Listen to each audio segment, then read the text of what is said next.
هذا المخلوق الحقير ذكره الله في القرآن الكريم، قال إن الله لا يستحيي أن يضرب مثلا ما بعوضة فما فوقها.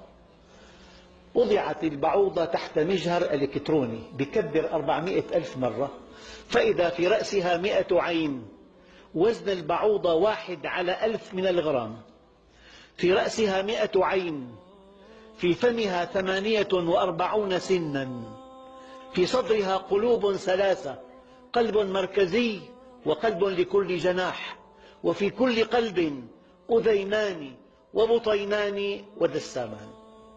وتملك البعوضة جهازا لا تملكه الطائرات، تملك جهاز استقبال حراري.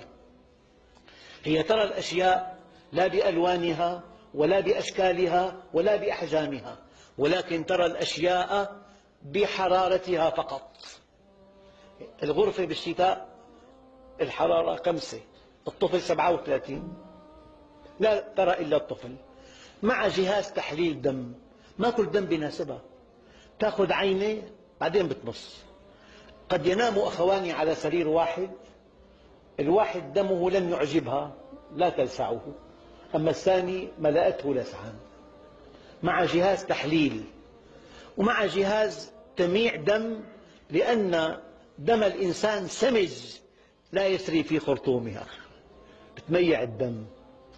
ومع جهاز تخدير حتى ما يقتلها، بتخدره. لما تنتهي من مص الدم بعد ثواني بينتهي مفعول التخدير، بحس بلسعة البعوضة يضربها بكل قوته، هي في سماء الغرفة تضحك عليه. أما خرطومها فيه 6 سكاكين، 4 سكاكين لإحداث جرح مربع، وسكينان تلتئمان على شكل أنبوب لامتصاص الدم.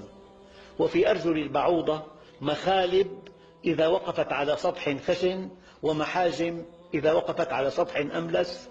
هذا خلق الله، فأروني ماذا خلق الذين من دونه